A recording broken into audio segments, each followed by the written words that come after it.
really appreciate the opportunity to share my insights with Mile. It's an amazing organization that you run, and it's an honor to be participating. So, well connected, getting more results from fewer connections.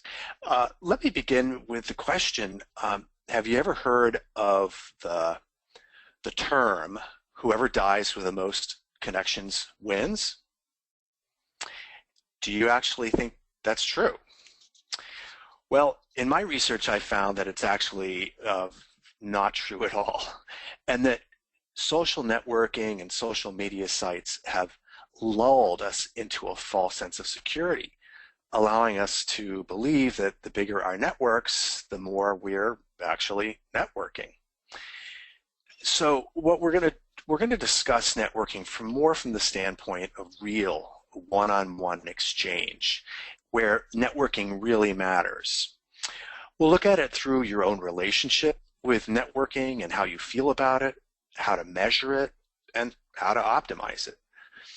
I'm going to show you a method I discovered for rethinking social networking and how to connect with others, resulting in mutual benefit and exchange virtually every time.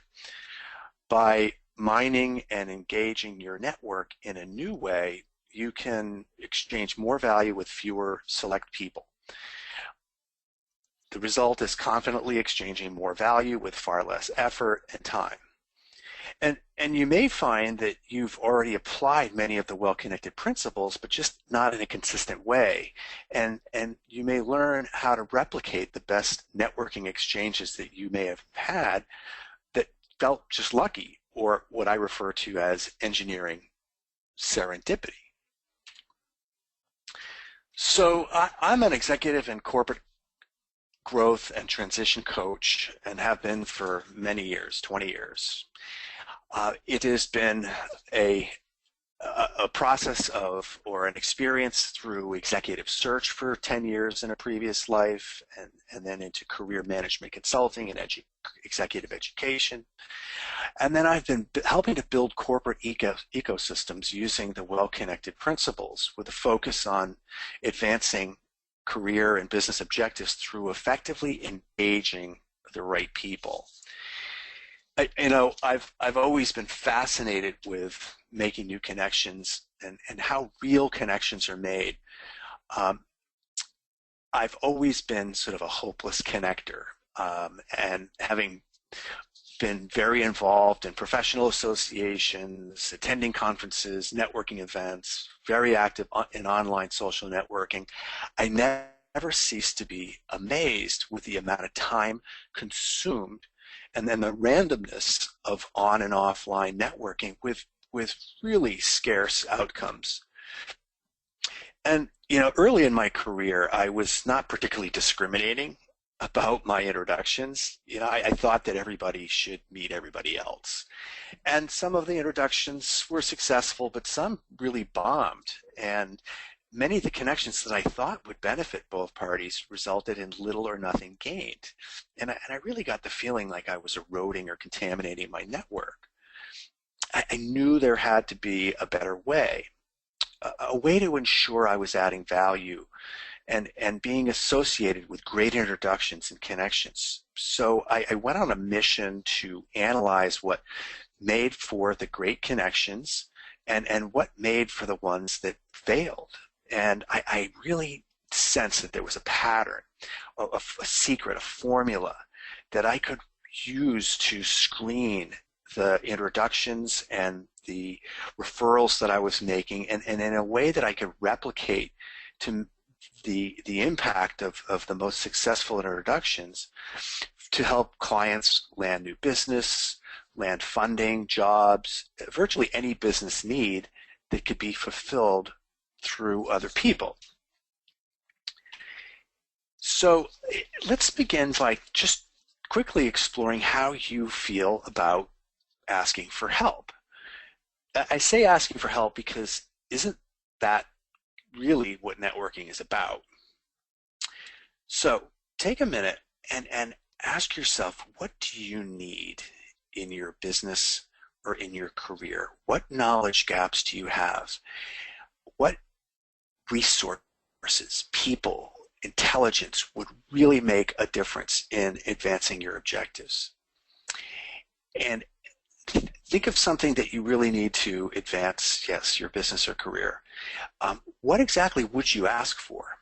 Would it be help with a technology problem, access to internal or external resources, to a decision maker?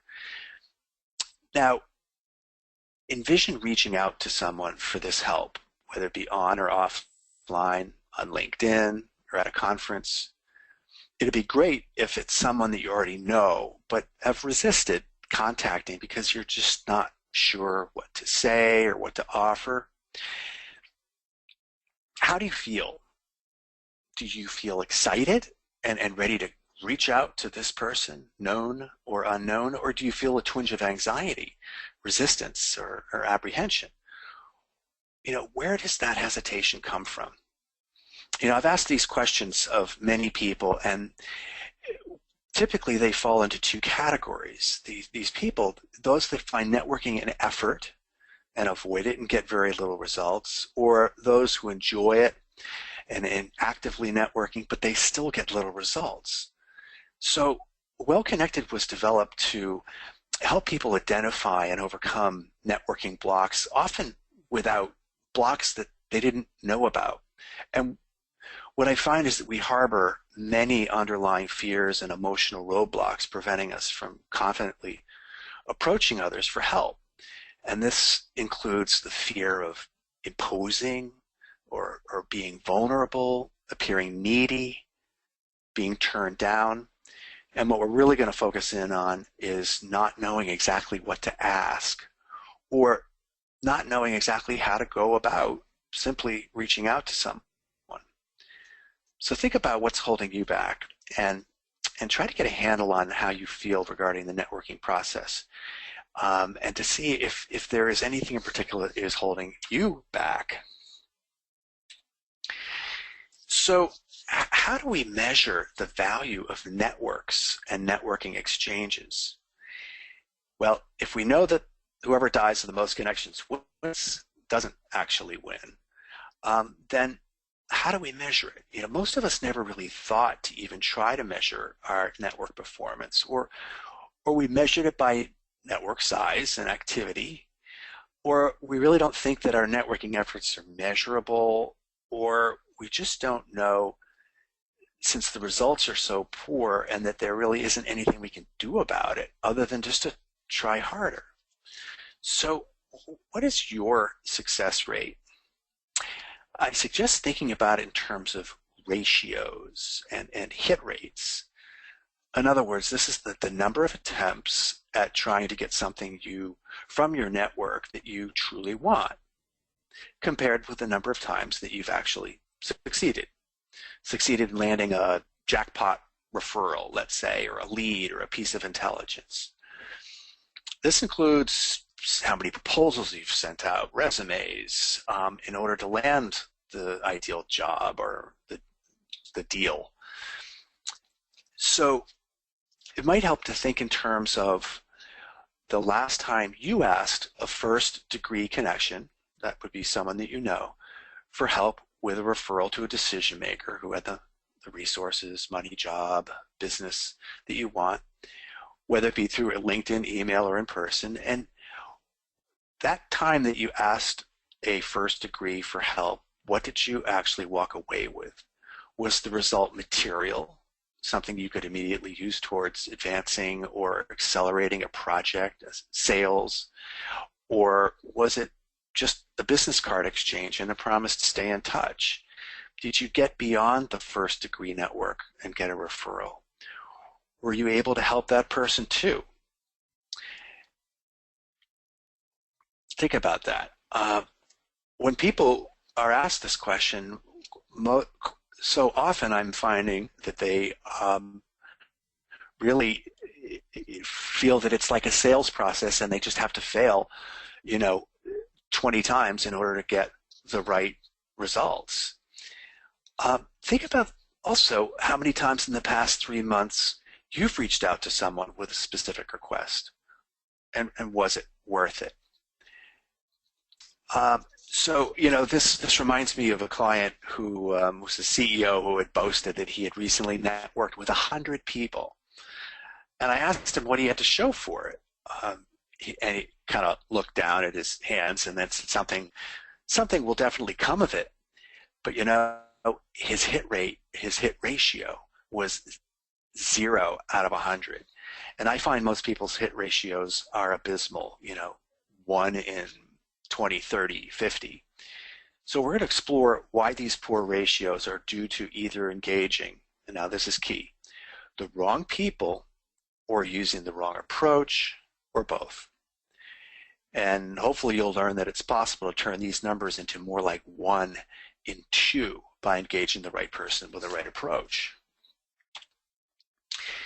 So when I started to do this research, I wasn't even intending on writing a book. It was just I needed a process to help keep me honest and to help me screen the introductions that I wanted to facilitate on behalf of my clients.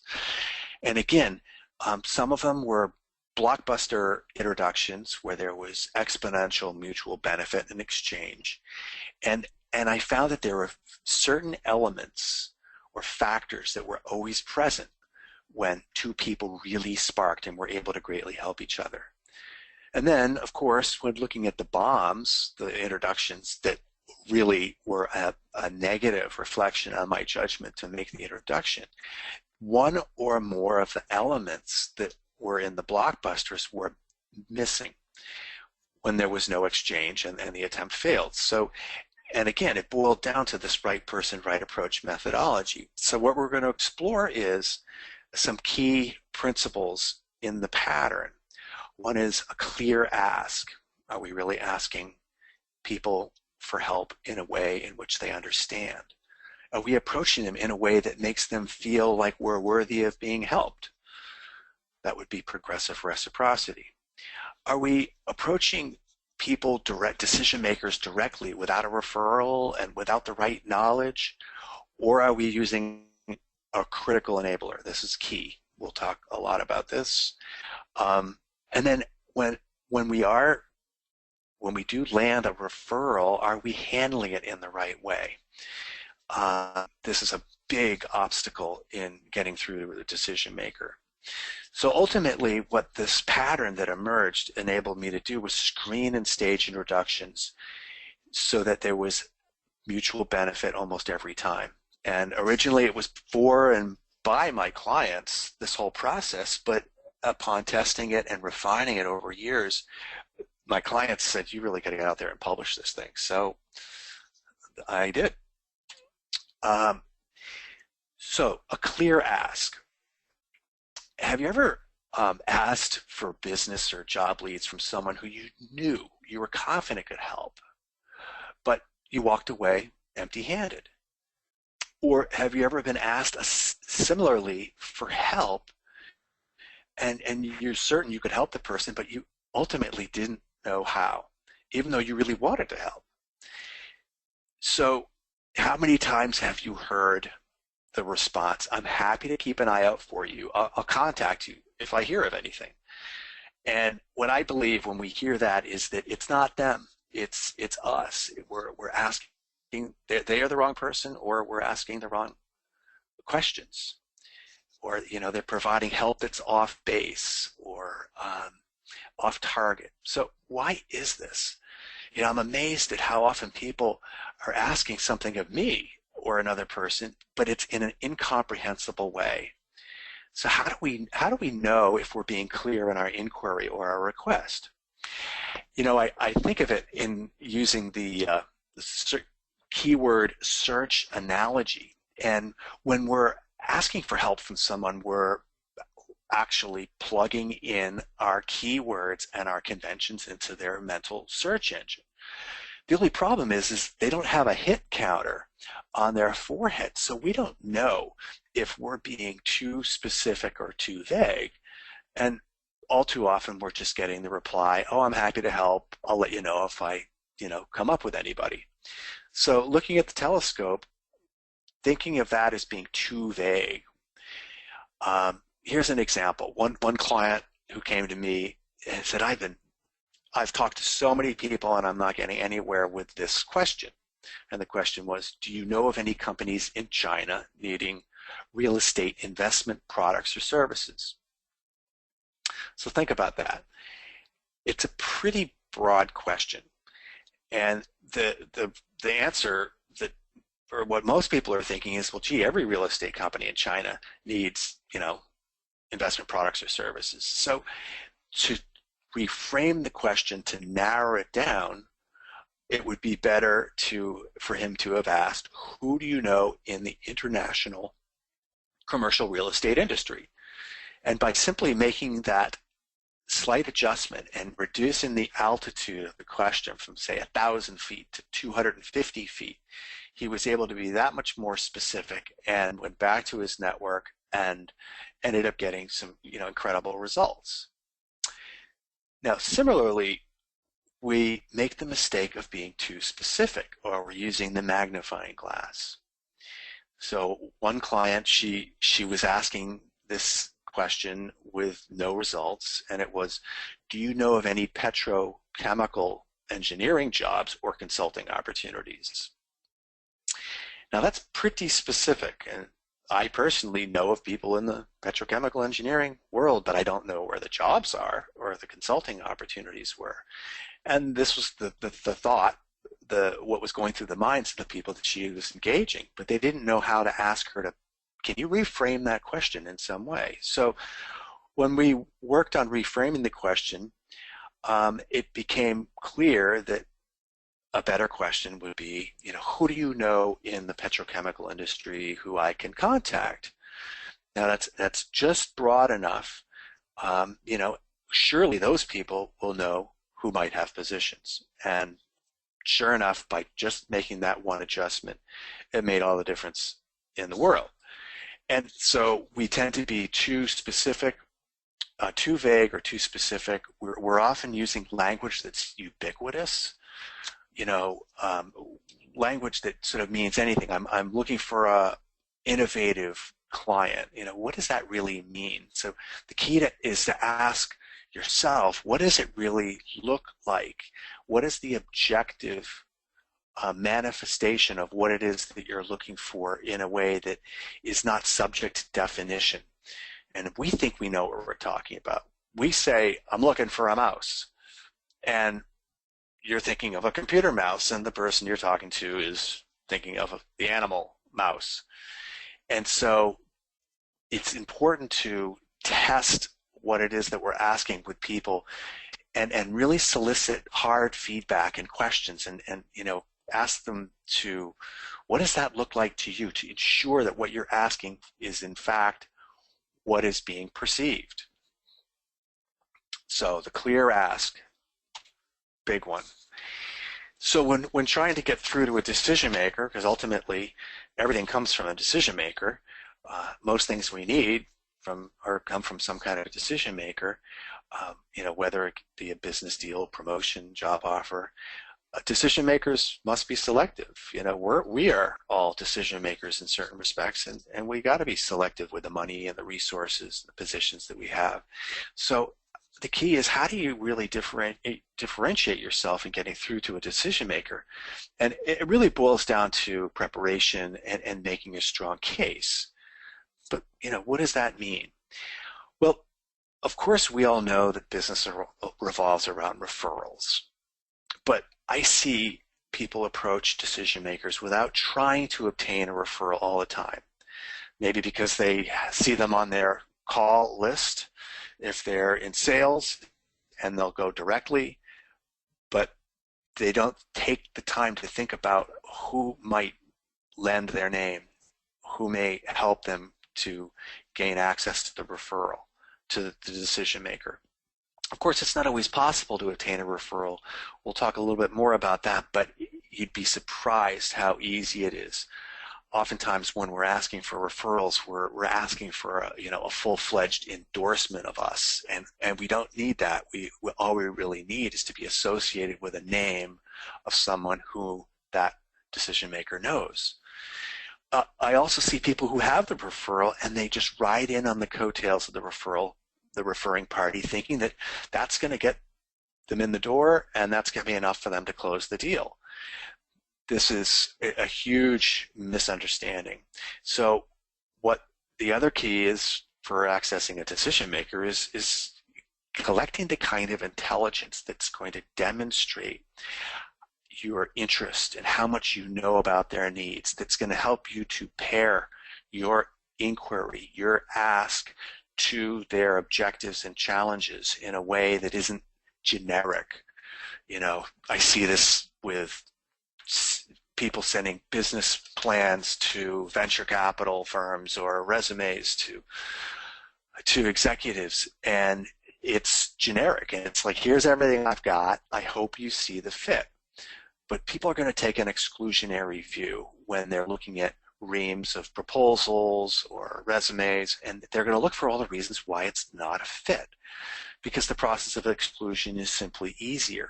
So how do we trigger their thinking to go from exclusionary to inclusionary thinking? We've got to really take them by the hand and walk them through your understanding of their needs, and then walk them through the relevant highlights of your proposal that are most transferable and hook to their needs. This kind of intelligence is critical. So where do we get the referral? And where do we get the intelligence? So it's the right person, or what I refer to as a critical enabler. This is the intermediary. This is the person who is going to provide the referral and the intelligence. So who exactly is a critical enabler? It's a person who makes it their business to have the intelligence about and the relationships with a decision maker. They're the people who understand the importance of exchanging value. They typically are people whose livelihoods are dependent on being resourceful with their networks. Think about people in sales or people in smaller businesses. They've got to be resourceful. People that are inclined, LinkedIn users. You can tell by the level of their activity if they have referral-driven behavior. We think about this. 90% of the business that we typically get referred to us comes from 10% of the clients. And so through Well Connected, I started to analyze the behaviors of these critical enablers and began to really focus my energy on those people that were the most inclined. Classic critical enablers are somewhere in the decision maker's corporate ecosystem. They can be consultants, vendors, analysts, clients, attorneys, professional association chairs. The chair of membership is one of my favorites. It can be journalists, bloggers. There are also maybe two critical enablers. A person who's providing the referral. Malcolm Gladwell in his best-selling book, Tipping Point, refers to these people as connectors. They're collectors of people. He also refers to mavens. They're collectors of information. And I would refer to those people as intelligence critical enablers. So the key, if we can collect the right referral and the right intelligence, is going to make the difference. Here's one of my favorite case example out of Well Connected. This is Sari, S-A-R-I, and she's a PhD, head of a polymer lab for a Fortune 100 consumer products company. And she was making a transition, and she's trying to gain access to decision makers at other consumer products companies, making things like with plastic, cameras, razors, chairs. I'm asking her, what products or services do these laboratories that you're aiming for, what do they procure? What do they need? And we came up with the idea that they all use spectrometers, electron spectrometers. They're microscopes. And I'm asking her, who sells these spectrometers? And she says, well, of course, Hewlett-Packard. Hewlett-Packard is the biggest manufacturer of these microscopes. And I'm asking her, who does she know at HP? And of course, she knows the rep, and she's bought hundreds of thousands of dollars worth of equipment from this guy. So what would be the approach that would motivate him, because he's got the connections, the referral and the intelligence to the decision makers she's trying to access? So we're thinking in terms of what is it that she could do for him? Now, given that she's going after the same companies for non-competitive reasons, uh, she why wouldn't he be motivated to help her? And wouldn't he be interested in adding value to his clients or prospective clients by introducing a highly qualified candidate? So once she presented it in this way, salespeople typically get this, and within a day, she got a list of client companies from that Hewlett Packard was doing business with. She was able to get intelligence about the decision makers at 6 of the companies that she was most interested in, with express permission to contact them on behalf of Hewlett Packard. She sent out 6 emails, 4 interviews resulted, 2 offers, and within 3 weeks she had a job. That's one of my favorite examples. So this idea of the right approach, I refer to it as progressive reciprocity. So the best critical enablers are the ones with the best networks, of course, and they're going to get hit up for help, referrals, and intelligence a lot. So they have to have a really high bar, and they can't be helping everybody who's asking for introductions. So they simply can't help everyone. So there's a big reason most requests of critical enablers for help fails and results in very little value. And it really focuses around this idea that most of us that are asking for help come across as being a taker versus a giver. We're all wary of takers. You can immediately tell when someone's self-interested and looking for a handout. And so how do you really ask for help in a way that doesn't show that you're only interested in your own benefit? So I really look at this as shifting from obligatory to progressive reciprocity. So, what's the difference? The difference is turning obligation into real motivation. So the typical obligatory reciprocal gesture would be, hey, could you refer me to so-and-so and let me know what I can do to help you? That gesture is sort of hollow. It's an afterthought. It's sort of lacking genuineness. And so it's really simple. People want to help others when they believe it could be beneficial to themselves. And what we as networkers don't realize is that we're sitting on dormant reciprocity currency. We're sitting on valuable information and connections that could really help others if we just thought about it. So what I, through Well Connected, talk a lot about is how do you do a real needs assessment of the critical enabler? How do you figure out where, how their performance is measured, and how do they get a promotion, and how do they advance in their businesses? Everybody's got needs, and what raw materials do they need in order to generate value to their clients and customers? And if you really think about it, and then you analyze your own reciprocity currency, we're all sitting on a gold mine of reciprocity that we don't really think in terms of how it could help. Typically it comes in the form of talent, asking people if they need referrals to highly qualified candidates, partners, vendors. Remember, it's about them, and we want to make the inquiry come across that it's as much, if not more, about how you could help them. Even if you can't help in a material way, if your inquiry is genuine, if it's sincere, and if you're coming across with the idea that, hey, I know you could help me, but I would feel way better about asking for help if I knew I could help you. So tell me more about your business, and tell me more about, your job, and what could I possibly do to help you? And it's a needs interview. It's rare and it's refreshing. Most people aren't asked these kinds of questions. And an extension of this is really validation. We get so bent on trying to fulfill our own personal business career objectives that we forget that the most fundamental human need is the need to feel understood, the power of demonstrating genuine interest and understanding of the person that we're approaching is really effective. So it's okay to get personal. Ask them about their career path, their summer, their kids, anything that shows that we are really interested in them. You know, it's like let's say you're at a function and you're talking to someone who's very impressive and they're telling you everything about themselves, but they don't ask you anything about you personally.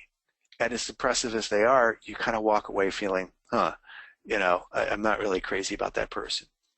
And then conversely, let's say you meet someone who's really thoughtfully, genuinely interested in you and they're asking really good questions and the focus is on you and you walk away thinking, wow, I really enjoyed that person. Funny thing is, I don't really know much about them. That's the power of validation. So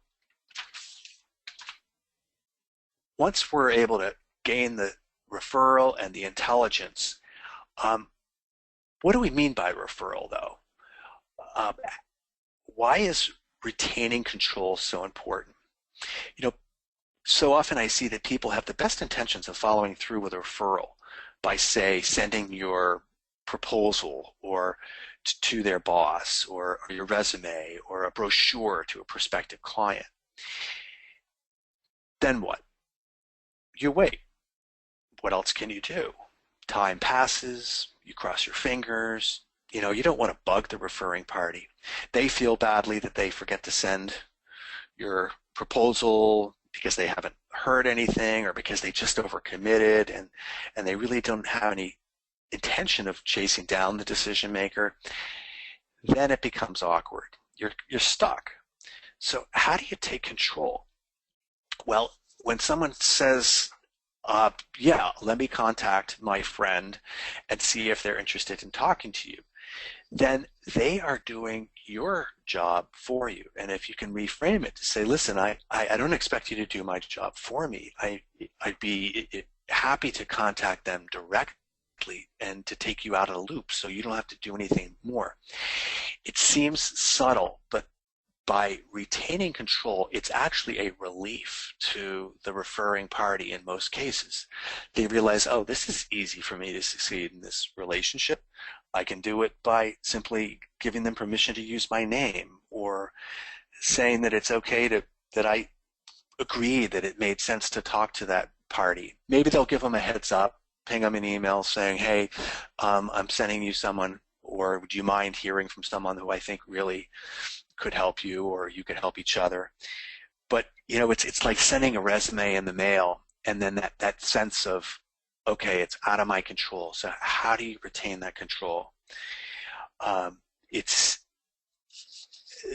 is just a subtle but really important point where all of this great networking work that I see can stall in its tracks if we're not retaining control over the referral. And we think that we're doing the right thing by letting someone else do our work for us. So think about next time, how can you retain control? So in closing, we're just going to rethink networking, thinking of it in terms of quality versus quantity. The clear ask, write down your most pressing needs. What resources, market intelligence, leads, referrals, funding do you need? And think about framing the need into a question with language that's not too vague or specific. It's objective versus subjective, and that it's universally understood versus ubiquitous. Next, think about the critical enabler. Once you've clarified your objective and phrased your ask in a comprehensible way, ask yourself the question, who makes it their business to have the knowledge and the relationships that I need? Is it someone you know at SAP who consults to the decision maker at your target company?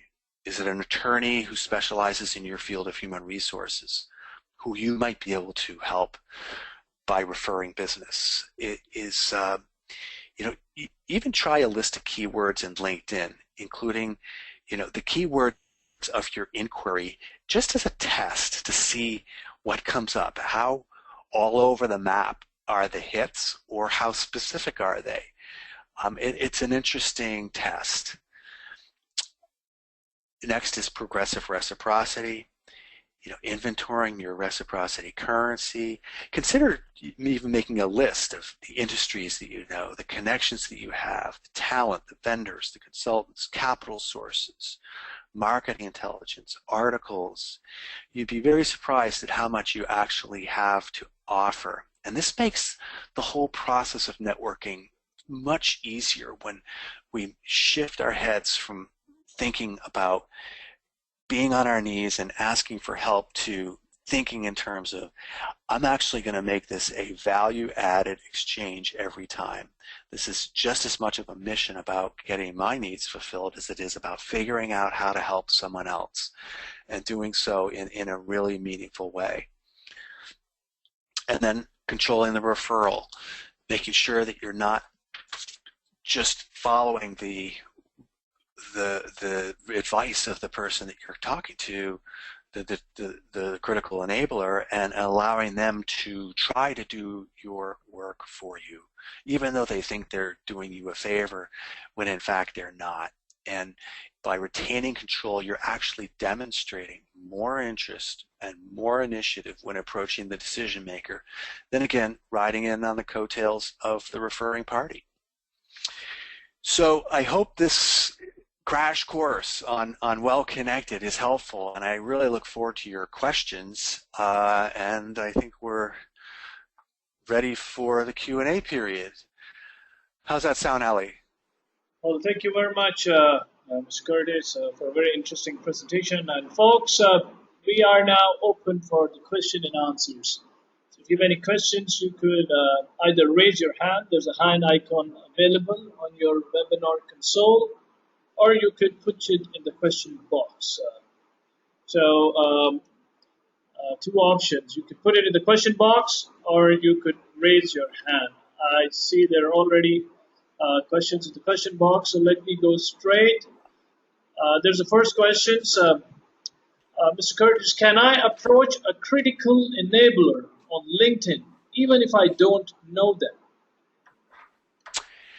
Oh, that's a great question, Ali, and I get this a lot. And if you're thinking in terms of progressive reciprocity, and the clear ask and progressive reciprocity, I've seen it very effective in a subject line to lead by saying, I think we can help each other. And then being very specific about what it is that you need. So one of my clients approached someone who was trying to be a producer for the Discovery Channel on television. And she was on LinkedIn and found that there was a consultant that did a lot of work with the Discovery Channel. So she led with this very specific, I think we can help each other. It's a very provocative and reciprocal sounding subject line. And then she was very clear to say, I know we don't know each other. However, I am pursuing the Discovery Channel and I'm trying to collect more intelligence so that I can sound really educated in my approach to the right person. You obviously have that knowledge, but you don't even know me. So I've analyzed your consulting business, and I believe you may be looking for new clients in the media world, and I have a lot of connections in that area, and particularly I've got a lot of connections with CNN. Would you be open to, I'd be happy to refer you to the right person once I had a better idea of what your needs are, if there's any way I can help you. Of course, the in-mail wasn't that long, but that was the gist of it. It was, we don't know each other, but I think we can help. Here's what I'm asking for. Here's what I'd love to be able to help you with if I can. Think about the last time someone has approached you in that progressively reciprocal way, with a clear ask and a progressive reciprocity. It's rare. It's refreshing. And I found the hit rate to be, almost 1 out of 1. Thank you, Ali. Well, thank you very much for a very detailed answer. Now let me go. A caller has raised his hand. We have Brother Mahmoud Sharaf. Brother Mahmoud Sharaf, could you please introduce yourself and ask a question?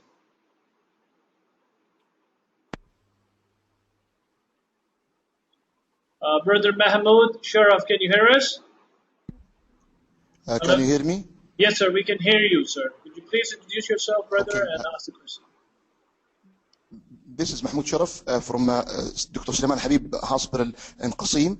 I would like to, just ask, do you believe that, to have the caution before any introductory or before, any connection for networking is a must, or you just need, just to put what you need and directly go into the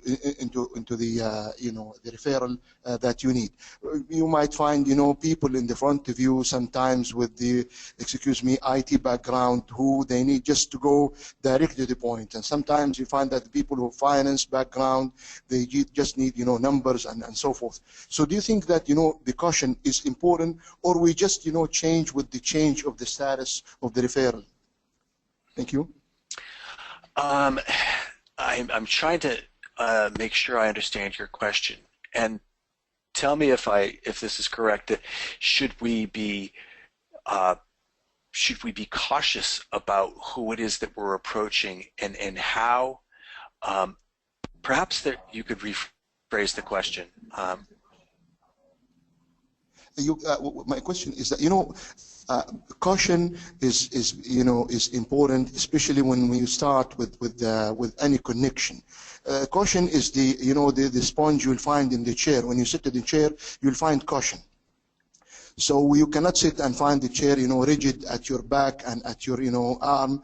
There must be some sort of a caution. So now when you start the referral or the connection, my inquiry that, do you believe that caution is important, or it is just, to state what you want and get into that point, regardless of what is the background of the other colleagues? Thank you for clarifying. Yes, and I hear the word caution, and sometimes what I'm really hearing is fear.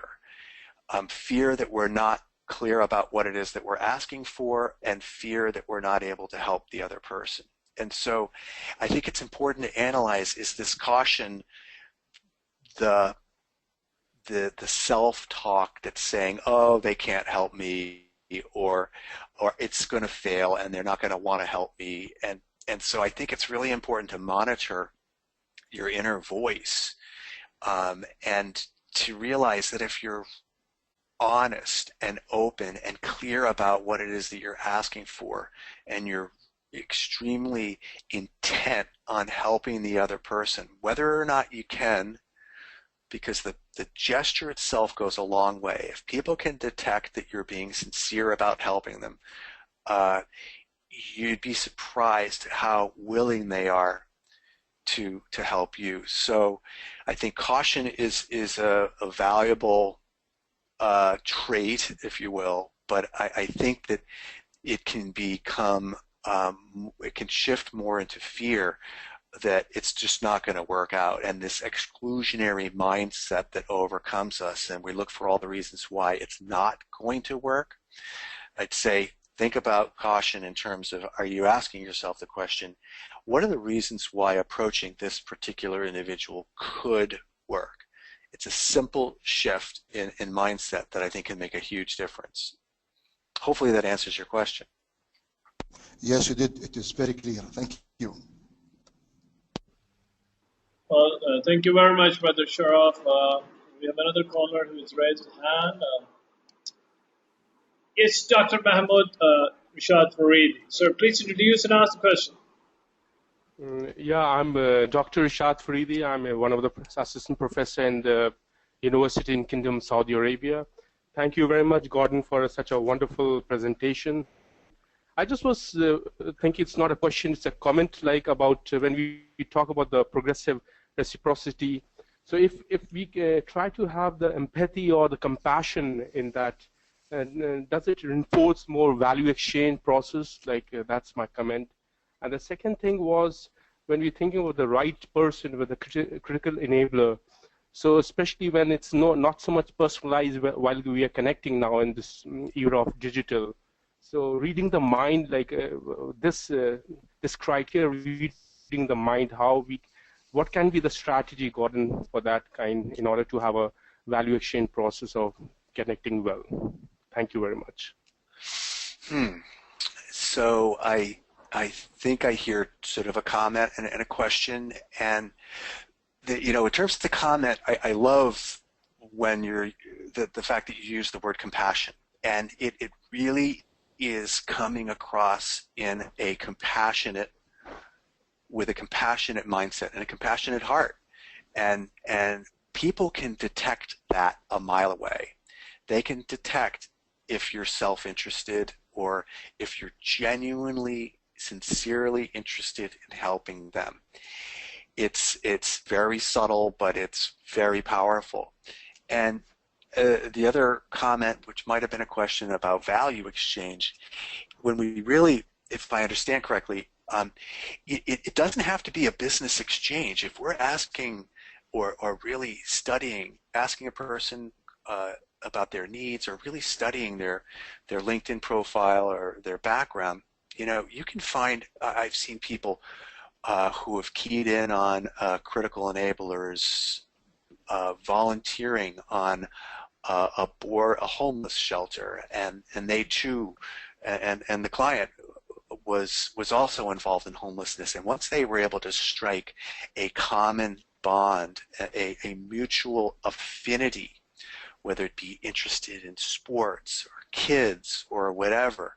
One client found that the critical enabler was about to go on a trip to France and was going on a riverboat, and once he found that out, he realized, well, I've done that many times, and he was able to help them find a riverboat captain for his family vacation, and that transformed the relationship. So there's many different ways in which we can reciprocate if we really open our minds and our hearts to how we can help others. We all have needs, and we all have something to offer. Hopefully that helps. Yeah, thank you very much, Gordon. Thanks, Ali, for giving the opportunity. Thank you very much. Thank you. Thank you very much, Dr. Shah, for being a regular caller. Thank you very much once again. We have one supplementary question on the subject line. Indeed, the subject line is very important, but the subject line you mentioned, that is, I think we can help each other. Don't you think it is a very generic subject line with high chances to land up in a junk or considered as a spam? That's a good question, and I am using that as sort of a generic example, but I agree that it would benefit the subject line to be more specific. So, it's really important. We're talking in the abstract here, and it would be very helpful to be talking about a specific case. I think without that example, it's hard to come up with a sort of universal tagline, or I should say subject line, but making sure that it shows that you're interested in helping the other person. Noticed you on LinkedIn and believe I could offer you introductions. Hope that you could offer me introductions as well. Something to that effect. And it can be long. There's really no limit to the subject line. But I agree that you've got to use your own spam filter. And in the service of time here, I'd love to ask a question about a specific case, but unfortunately we don't have the time to do that. However, feel free to contact me, and I'd be happy to work through a specific case that you might have in mind. Okay, thank you very much. And we have one last question, an interesting one. I never feel like I can do anything for the person who I know can help me. It feels like I'm on my knees begging, so I don't bother. How do I change that? That's a great question, and that is one of the underlying fears that most people have. You know, they're reaching out to the guru or the person who's got the answers and has the intelligence and has the connections, and they feel less than that individual. It's almost as if they're picturing the person above them. But you know, at the end of the day, we're all people, and we all have needs. And if it's a critical mindset to engage in this process of networking. Again, as I mentioned, in a way that makes us realize that we can help each other, and we just have to try. And even if again, there's nothing material that we can offer, if the gesture is genuine and sincere, we get points for the math, even though we may not get the math problem right.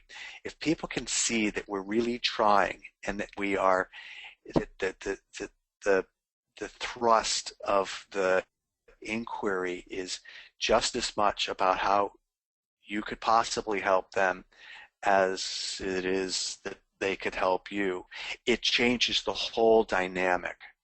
So just think in terms of, sort of envision the person and envision them in their lives and envision them, you know, having to go to get a cup of coffee and, you know, or whatever, to help you realize that we're all humans and we all have needs and we are on this earth to help each other. Hopefully that helps. So it's more of a mindset thing. Well, indeed, it was very helpful. So thank you very much, Mr. Curtis, for a very interesting presentation. That really brings us towards the end of the webinar. Any concluding remarks that you would like to give before we dismiss out? I think that the sort of the closing thought really is to analyze whether or not we have become armchair networkers. Again, deriving the false sense of security that we've got all of these connections and that something is just going to suddenly become of it. And I'm seeing this with my LinkedIn network. It's just become so expansive that it's just become overwhelming, and it's really easy to realize I don't even know where to begin. And so the key to beginning is to becoming very clear on what it is that we need. And instead of thinking of ourselves as being stoic and not needing help, we all need help. And the key to any business or career or life success is about asking for help. And to realize that, you know, why would we deprive another person of the same satisfaction of providing us with help? Why would we deprive someone of the same satisfaction that we get from giving help? This is an important head shift. You know, most of the human condition is to enjoy giving help to someone who is worthy of that help. So how do you come across as being worthy of that help, and realize that people do want to give back? So it's just it's a really important mindset, and then to be very specific and to zero in on that right critical enabler who is at the intersection of your needs criteria. And when we really start to think about it, it's amazing how many critical enablers my clients are finding in their own backyard, people that they've approached in the past, but they just didn't approach them in the right way. And they just assume that there's no value to be exchanged. But if we go back to the people that that we've approached in the past, or the people that we've resisted approaching because we've been fearful that we don't know what to say, or fearful that we have nothing to give back, using these well-connected principles, you'll likely find that you can mine your existing network in very targeted ways to yield results that you never thought were possible. So thank you very much, Ali. It's been a pleasure, and I hope this is helpful to any of you. Please feel free to go to wellconnected.me or curtisconsulting.net on the bottom of the screen, and in the inquiry form, post your questions, and I'd be happy to continue the conversation offline or off webinar, that is. Well, thank you very much. Thank you. Thank you indeed. Thank you very much, Mr. Gordon Curtis, for a very, very intriguing presentation. And folks, thank you all of those who participated in this webinar. We are recording this. It will be uploaded on Mile Community, so please stay tuned to webinar.mile.org. With that note, I would like to end the webinar. So you all have a good day, good afternoon, good evening, wherever you're calling from. Assalamu alaikum.